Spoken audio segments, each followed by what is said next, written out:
Today I'm going to talk to you about finding your purpose. आज मैं आपसे बात करना चाहती हूँ कि कैसे अपने उद्देश्य को जाने। Today we're going to find that purpose. और आज हम खोजेंगे कि वो उद्देश्य जो है क्या है। Do you believe this? क्या आपको इस पर विश्वास है? David found his purpose. Dawood ने अपने जीवन के उद्देश्य को जाना। He was a young shepherd boy. वह तो एक छोटा सा चरवाहा लड़का था, But look how God elevated him. लेकिन देखिए परमेश्वर ने उसे कैसे उन्नत किया। He can do that for you too. आपके लिए भी वो बिल्कुल वही कर सकता है। He can elevate you to great heights. वो आपको महान ऊंचाइयों पर उठा सकता है। You might say, I come from a very poor background. आप कह सकते हैं कि मैं तो एक बहुत ही गरीब स्थिति से आया हूँ। I come from a very small village. मैं तो एक बहुत ही छोटे से गांव से आया हुआ हूँ। I live a very small life. मैं तो एक बहुत ही निम्न जीवन जीता हूँ, A simple life. एक सामान्य सा जीवन। You might think maybe this is all I'm destined for. आप सोच सकते हैं कि शायद मेरी जो नियति है बस इतनी ही है। No, my friends. ना मेरे मित्रों, God has a greater calling. परमेश्वर ने आपके लिए एक बड़ी बुलाहट रखी है। God has a bigger plan and purpose for you. परमेश्वर ने आपके लिए एक बड़ी योजना और साथ ही साथ एक उद्देश्य को भी रखा है। So don't be worried. इसलिए आप चिंतित ना हो। Today we're going to find that purpose. आज हम उस उद्देश्य को खोजेंगे।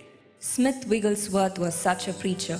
स्मिथ विगल्सवर्थ जो थे बड़े महान प्रचारक थे। Before the end of his life, he raised up so many dead people. अपने जीवन के अंत के पहले उन्होंने अनेक मृत लोगों को जिलाया था। When he prayed, instant miracles happened. जब वो प्रार्थना करते थे तत्काल आश्चर्यक्रम होते थे। But when we see the early stages of his life, लेकिन जब हम उनके जीवन के आरंभिक चरणों को देखते हैं, he was a plumber. वो एक मिस्त्री थे। He was fixing the pipes and the taps. और वो नल और पाइप जोड़ा करते थे। We all think that being a plumber is such a low job, isn't it? और हम सब सोचते हैं कि एक ऐसा मिस्त्री होना तो एक बहुत छोटा सा काम है ना। But that's how he started. लेकिन उन्होंने जीवन की शुरुआत ऐसे ही The की, lowest of heights. सबसे नीचे से। Initially, only his wife used to preach.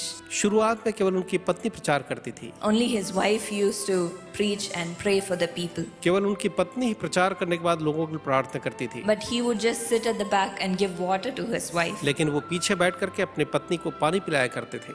and assist her and help her with whatever she needed. और जो कुछ भी आवश्यकता होती थी उन सारी चीजों में वो उनकी सहायता करा करते थे। So he was only like a servant. तो वो तो एक सेवक की तरह थे। Until the age of 45, he did this. और 45 वर्ष की उम्र तक उन्होंने यही सब किया था। One day he thought, okay, maybe this is what is my purpose. एक दिन उन्होंने सोचा कि शायद मेरे जीवन का उद्देश्य यही है। Maybe this is how God wants me to be. शायद उन्होंने ये सोचा कि परमेश्वर जो है मुझे ऐसा ही होना चाहता है To be a plumber and serve my wife. कि मैं एक मिस्त्री बना रहूं और पत्नी की सेवा करूं। But did God think that way? लेकिन क्या परमेश्वर ने ऐसा सोचा था? No. नहीं। God made him a leader to the nations. परमेश्वर ने उन्हें देश के लिए एक अगुवा बनाया। God made him a mighty warrior, परमेश्वर ने उन्हें एक महान योद्धा बनाया, a mighty preacher, एक महान प्रचारक बनाया, raise the dead even. यहाँ तक कि जो मृतकों को भी जिला सकता था। God used him mightily. परमेश्वर ने बड़े सामर्थ्य से काम मिलाया। You know how he started this ministry? क्या आप जानते हैं कि उन्होंने अपने सेवकाई की शुरुआत कैसे की? At the age of 45, 45 साल की उम्र में। one day his wife couldn't come and preach. एक दिन जब उनकी पत्नी जो थी आकर के प्रचार नहीं कर सकी, So all the people, all the dignitaries and everyone on the stage said, Wigglesworth, you have been with your wife for such a long time. Why don't you just come and pray? तो वहाँ जितने भी गणमान्य और दूसरे लोग थे उन्होंने कहा, विगलवर्थ तुम अपनी पत्नी के साथ इतने दिनों तक रहे, क्यों न तुम आगे बढ़ करके प्रार्थना करो। Said, no, how can I pray? उन्होंने कहा कि ना, मैं कैसे प्रार्थना कर सकता हूँ? I only give water to my wife. मैं तो केवल अपनी पत्नी को पानी पिलाता हूँ। You want me to pray? आप चाहते हैं मैं प्रार्थना करूँ? They said, yes, come. You've been with your wife for such a long time. You come and pray. और उन्होंने कहा, हाँ, आप अपनी पत्नी के साथ इतने सालों रहे हो तो आप प्रार्थना करिए। He was so nervous. He took the mic and started praying. वो बड़े ही घबराए हुए थे, लेकिन उन्होंने माइक ली और उन्होंने प्रार्थना करना शुरू किया। Eyes were tightly shut. उनकी आंखें भींची हुई थी जोर से। And he said, Lord, heal them. और उन्होंने कहा, प्रभु इन्हें चंगा कर। And everyone, where he pointed, the people on that place fell down. और जितने भी लोग जहां उन्हें इशारा किया था वहां के सारे लोग जो थे गिर पड़े। He just moved his hand this way and everyone fell down. ना हाथ इधर उधर हिलाया, लोग जो थे गिरते चले गए। He didn't know what was happening. वो नहीं जानते थे कि क्या हो रहा है। He was such a mighty warrior for God. वो परमेश्वर के लिए इतने ज्यादा बड़े सामर्थी योद्धा थे।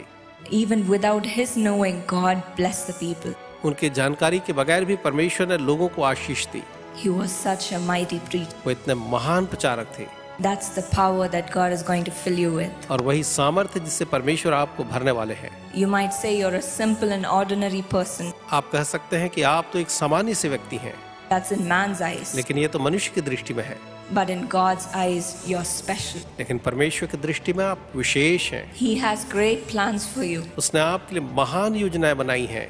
Jeremiah 29:11, he has plans to prosper you. यिर्मयाह 29 और वचन 11 के अनुसार उसकी योजनाएं आपको उन्नत करने के लिए हैं। Plans not to harm you, but give you a hope and a future.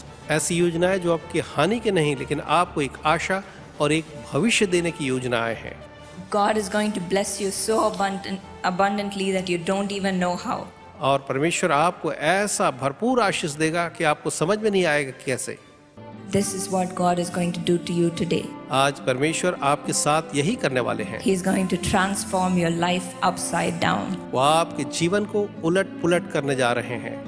He is going to change your life upside down. वो आपके जीवन को उलट पुलट करने जा रहे हैं। Shall we pray? आइए हम इस समय प्रार्थना करें। Our loving Heavenly Father, हमारे प्रेमी स्वर्गीय पिताजी, thank you for this wonderful word. धन्यवाद इस अद्भुत वचन के लिए जो आपने दिया। Lord, we give our eyes to you. प्रभु जी, हम अपनी आंखों को आपको सौंपते We हैं। give our heart to you. हम अपना हृदय आपको दे देते हैं। We give our body to you. हम अपना शरीर आपको अर्पित करते हैं। Lord, help us to give glory through us, Lord, हमारे द्वारा आपको महिमा मिले, इसमें आप हमारी सहायता करें। through what we do, हम जो भी करते हैं उसके द्वारा, through what we see, हम जो भी देखते हैं उसके द्वारा, through what we think. जो भी हम सोचते हैं उसके द्वारा Help us to give glory to you. सहायता करें कि हम केवल आपको महिमा दें। Jesus, let your word be grounded in our hearts. यीशु, होने दें कि आपका वचन हमारे हृदय में जड़ पकड़े। Let your word be hidden in our hearts, आपका वचन जो है हमारे हृदय के अंदर में छुपा हुआ हो, so that whatever we see and do, we do the right thing. ताकि जो भी हम देखें और करें, वह जो कुछ भी हमारा करना है, देखना है, वो सब बिल्कुल सही हो। Jesus, help your children to be holy. यीशु, अपने बच्चों को पवित्र बनने में आप मदद करें। Lord, help them to do the right thing प्रभु जी, उनकी सहायता करें कि वो सही कार्य करें, and help them to exhibit you, Lord. और आप उनकी सहायता करें कि वो अपने जीवन में आपको प्रदर्शित करें। Open the eyes of their heart to see you. आप उनके हृदय की आंखों को खोल दें ताकि वो आपको इस समय देखने पाएं। Lord, I give your children's lives into your hands. प्रभु जी, मैं आपके बच्चों के जीवन को आपके हाथ पर रखता Take control over them हूं। आप उनके ऊपर नियंत्रण रखें and talk to them. और आप उनसे बातचीत करें। Help them to reflect you आपको प्रदर्शित करने में उनकी सहायता करें and give glory to you. ताकि वे आपको महिमा दें। In Jesus' name I pray. यीशु के नाम से इस प्रार्थना को मांगती हूँ, Amen. आमीन। My friend, Jesus loves you. मेरे मित्रों, प्रभु यीशु मसीह आपसे प्रेम करते हैं। Give your life into his hands आप अपना जीवन उसके हाथों में सौंप दें and he will take care of you. और वो आपको संभालेगा। God bless you. परमेश्वर आपको आशीष दे।